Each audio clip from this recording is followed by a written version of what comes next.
Hey guys, this is mqrmqr doing yet another video. Okay, so first of all, I know I said I'm gonna do another one of these videos when we get into about a month left. Well, right now we've got about 3 weeks left. Okay, we've got 3 weeks left until the midterms, and I just want to give a rundown on what's going on here. Alright, so I'm going to start off with the Senate here. The Senate is pretty much a guaranteed Republican. There's no way O'Rourke's going to win in Texas, and probably the other two essentially have the same. They're like +5, which is a pretty strong lead. So that's guaranteed 50, +1 from the Vice President, Mike Pence. That's a guaranteed majority in the Senate. But as we've seen, that majority isn't necessarily able to hold, it's not just because you have 51 of the same party doesn't mean you'll be able to effectively use that. We've definitely seen that in the last couple weeks here. So that, going from there, right, we'll probably get +2. We'll probably get 2 toss-up states for the Republicans. Yeah, it's looking like, maybe even probably 4 of them will go to the Democrats. If we get 2 Republicans, that's 52. So that's essentially a solid majority right there. Okay, so the conclusion here: Senate is definitely going.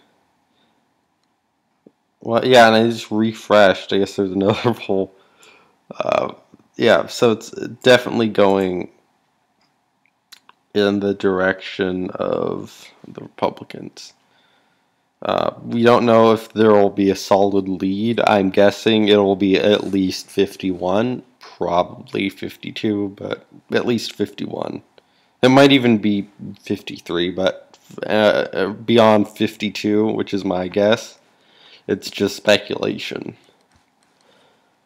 And the thing is, I want to point out, the polling methodology hasn't changed since Trump took office. And as we know, like the Huffington Post predicted a 98% chance Trump wouldn't win. So the polling methodology hasn't changed. I'm guessing with a couple of, yeah, so I mean, it could very possibly be over 52 for the right. But I mean, again, beyond 52, it's just speculation. Let's go ahead and move on to the House. The House is a lot different. Okay, look here. It actually, I think the Republicans gained 2 since I looked last night.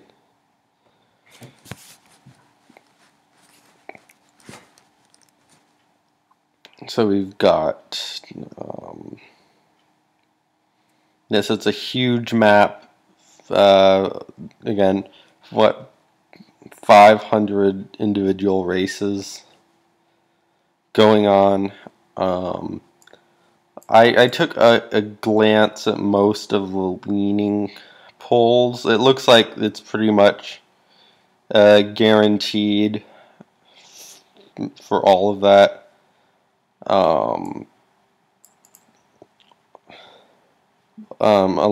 Like both sides, it's the leaning side is pretty much guaranteed in that direction, but we're still in the range of the toss-ups. Now the toss-ups, those are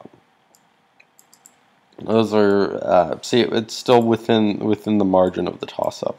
The Senate, it's already majority without even taking into account toss-up states. But this, it's still in the margin of toss-up states. If we look around here, it's looking like it's just a huge map. There's so much involved in this. It's hard to make a good judgment. I say there's right now coin flip odds Now, if you look at it right, it kind of looks like the Republicans, or not, the Democrats hold a slight lead. I don't think that lead holds very much value. Because I feel like there's still, like, after still a good chance for the Republicans to be energized as a party. If we were a week away, that the 205 lead, that would definitely matter, those extra 4.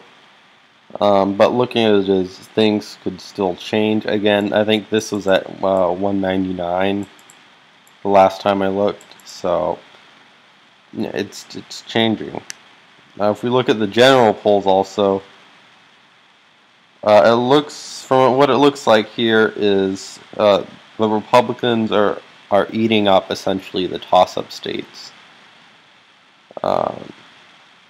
Is what I see is from my analysis here. All the Democrats are maybe like starting back in September here, right? The left, they've held on to a lead over the Republicans are gaining, and there's still time for that momentum to play out.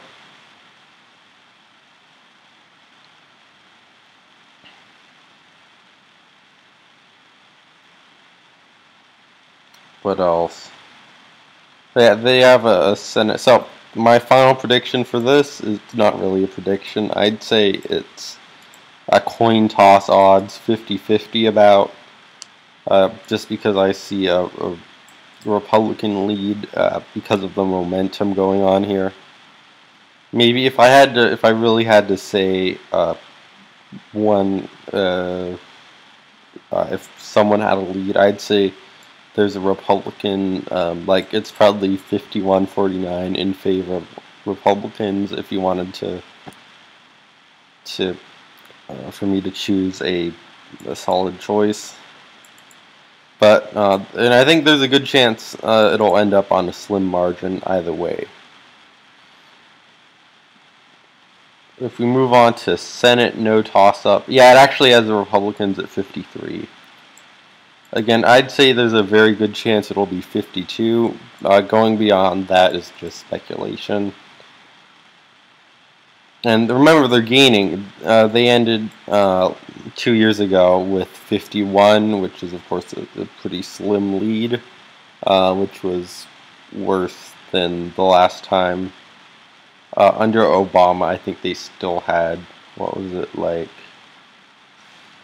55. But it's going in their direction here. If we look more, yeah, it's like, and again, there's Republican momentum right now. I think it's kind of, people are starting to choose sides. There's kind of been recent polarization. Yeah, if you look at, with undecided here, they're getting eaten up by the Republicans. So that's because a lot, you know, there's kind of polarization going on right now. And I guess, you know, the people in the middle are getting pulled to the right. One more thing. I could look at governor races. Governor races, yeah, California is, of course, always going to be blue forever and ever. New York is even more blue than California.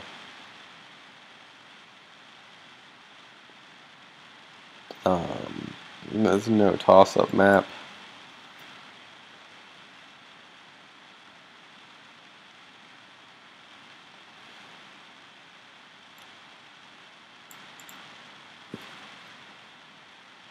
Yeah, it's pretty close. It's 50-50. I mean, obviously there's not, I mean, you know, it depends on which state it is. You know, if you're looking at the way the country's moving, which is what the governor map's useful for.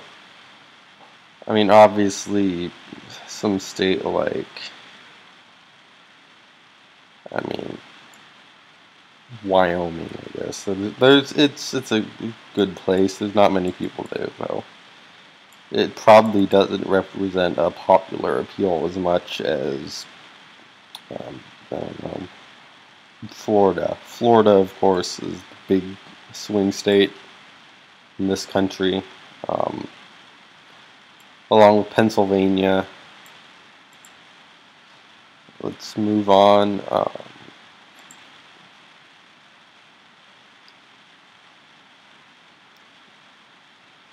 House, it's current House. So I'm just going to say something final here, alright? We can't just keep electing, and I know this is going to kind of go against the entirety of this analysis, but we can't just keep electing, people based on, because, alright, I'm going to level here. Trump has had the White House for 2 years now, and that's along with red House and Senate. However, despite all of this, and a whole lot of really meaningful reform has gone through. However, it seems like it just has to be squeezed through the houses of Congress. And that shouldn't be the case, in a unified government, which is an oxymoron. But so we need to stop electing, people who just want to, not enact any change so they can, stay on the ballot every year after year. We need to start electing good, we need to elect good politicians here that actually are going to make reform and let the reform speak for itself. They aren't going to just be like number, right? Red and blue, except even if it's all red, a lot of those reds are rhinos, a lot of the blues are dinos.